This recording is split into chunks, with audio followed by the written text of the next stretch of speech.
Hello friends. आज का जो टर्म है वो है कराघात व करापात। हम इसी शब्द पर अपना डिस्कशन फोकस करेंगे। आइए देखते हैं कराघात या करापात क्या होता है। मैंने इसे एग्जाम्पल से क्लियर करने की कोशिश किया है ताकि एग्जाम्पल आपके माइंड में इम्प्रिंट हो जाए। शिवराम का वेतन से आय है जो आयकर के दायरे में आता है। आयकर के दायरे में आने का मतलब ये हुआ कि इस पे टैक्स लायबिलिटी बनेगी। अब इस स्टेटमेंट का विश्लेषण कर लेते हैं। शिवराम ने आय कमाया है, स्पष्ट है। शिवराम पर कर लगेगा, यह भी स्पष्ट है क्योंकि शिवराम ने आय कमाया तो शिवराम पे टैक्स लगेगा। यहां पर शिवराम इस कर को अपने पैन के माध्यम से जमा करेगा। पॉइंट नंबर 3 ही आपको फोकस करना है स्पेशली कि जो शिवराम ने अपनी इनकम अर्न किया तो उस पर टैक्स बना। तो टैक्स ये नहीं कर सकता है कि हाँ मिस्टर एक्स मिस्टर वाई को पे कर दे। पे करने का मतलब वो अपने पैन पे जमा कर दे, ऐसा नहीं कर सकता है। शिवराम ने अगर अर्न किया तो शिवराम अपने ही पैन पर उस टैक्स को जमा करेगा। पॉइंट नंबर 4 है कि अतः शिवराम अपने ऊपर आरोपित या आरोपित मतलब जो लगाया गया है, इम्पोज्ड है, लेविड है, कर का हस्तांतरण यानी शिफ्ट या ट्रांसफर किसी और व्यक्ति को नहीं कर सकता। हालांकि तीसरे पॉइंट में ही स्पष्ट हो गया था, लेकिन फिर भी मैंने चौथा पॉइंट क्लैरिटी के लिए ले लिया। अब निष्कर्ष निकाल लेते हैं कि जिस व्यक्ति पर कर लगाया जाता है, कर का भुगतान वही व्यक्ति करेगा। अगर ऐसी स्थिति है तो इसको कहते हैं करापात यानी इंसिडेंस ऑफ टैक्स कहा जाता है।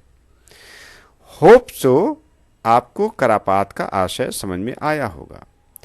हम लोग क्यों डिस्कशन कर रहे हैं इसके बारे में भी चर्चा कर ही लेते हैं। करापात और कराघात का संबंध टैक्सेशन से है। करापात का मतलब इनकम यानी डायरेक्ट टैक्स की बात कर रहा है। डायरेक्ट टैक्स में इंसिडेंस ऑफ टैक्स होता है क्योंकि जिस व्यक्ति पर यह टैक्स लगाया जाता है उसी व्यक्ति के पैन पर यह टैक्स जमा किया जाता है। आइए इसी के साथ साथ देख लेते हैं कराघात क्या होता है। कराघात के लिए एग्जाम्पल लिया मैंने। हरीश एक उत्पादक यानी प्रोड्यूसर है। सरकार ने उसके उत्पाद जो प्रोड्यूस करता है उस पर कर लगाया जिसका भुगतान हरीश को करना है, स्पष्ट है। अब देखते हैं कि हरीश क्या करता है, इसमें कैसे कर का भुगतान करता है, इसका विश्लेषण कर लेते हैं हम लोग हैं। हरीश एक उत्पादक है, स्पष्ट है। हरीश ने जो उत्पाद बनाया है उस पर वह सरकार को कर का भुगतान करेगा।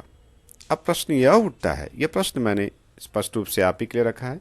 यह प्रश्न यह उठता है कि क्या हरीश ने जो उत्पाद बनाया है उसका उपभोग वो स्वयं करेगा या कोई दूसरा उपभोग कर सकता है। इसका मतलब दूसरा मतलब जो उपभोक्ता है।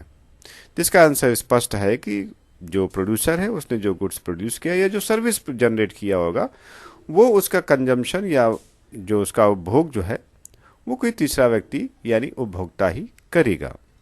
तो जब उपभोक्ता उसका उपभोग करेगा तो हरीश अपने पास से कर का भुगतान क्यों करे? ये सामान्य सा तर्क है और ये तर्क सही भी है। इसका मतलब हुआ कि जिसने उस वस्तु या सेवा का उपभोग किया वो कर का भुगतान करे। अब प्रश्न ये उठ जाता है कि भुगतान सरकार तक कैसे पहुंचेगी, क्योंकि पहले से ही तो पता है नहीं सरकार को कि किस व्यक्ति द्वारा इसका उपभोग किया जाएगा। जबकि इसकी अपेक्षा देखा जाए तो जो इंसिडेंस ऑफ टैक्स है उसमें स्पष्ट है कि जिस व्यक्ति ने आय कमाई है उसी के पैन पर वो टैक्स जमा होगा, क्योंकि आय कमाते समय आय का भुगतान करते समय वो टैक्स डिडक्ट कर लिया जाता है। लेकिन यहां पे ये स्पष्ट नहीं है कि उस वस्तु या सेवा का उपभोक्ता कौन बनेगा। इसीलिए सरकार ने क्या किया कि जो उत्पादक है उसी पर ये बोझा यानी बर्डन ऑफ जो टैक्स बर्डन है वो उस पर इम्पोज कर दिया, उसके ऊपर डाल दिया। तो अगर चौथा पॉइंट आप देखें तो लिखा है अतः हरीश के ऊपर जो कर का दायित्व उत्पाद के कारण उत्पन्न हुआ, क्योंकि उत्पाद हुआ तभी तो उस पर कर लगा, वह उस कर को उस व्यक्ति पर हस्तांतरित यानी शिफ्ट करने के अधिकार रखता है जो उस उत्पाद का उपभोग करेगा, जिसको आप अंतिम उपभोक्ता भी कहते हैं।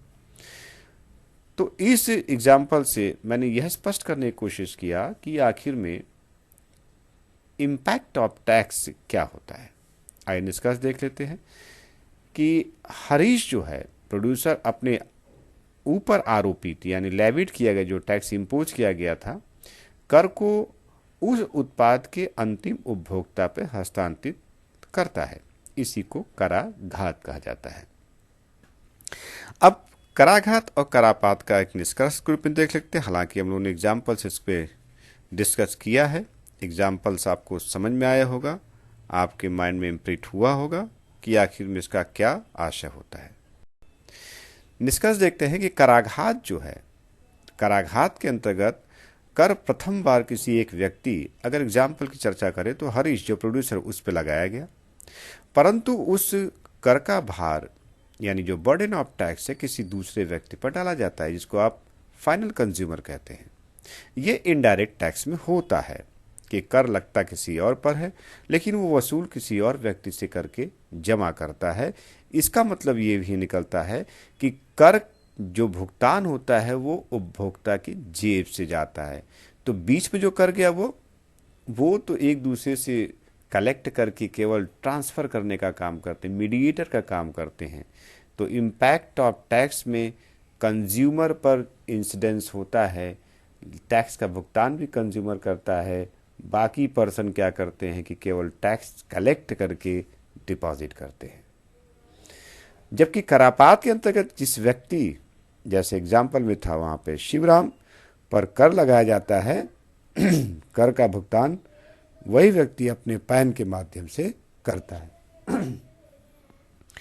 होप सो ये छोटा सा डिस्कशन आप लोगों के समझ में आया होगा। अगर ये आप लोगों के लिए यूज़फुल है, उपयोगी है, तो इस वीडियो को लाइक, शेयर और इस चैनल को सब्सक्राइब जरूर करिएगा फ्रेंड, ताकि मुझे मोटिवेशन मिले और मैं अगला वीडियो आपके लिए अपलोड कर सकूं। Thank you friend.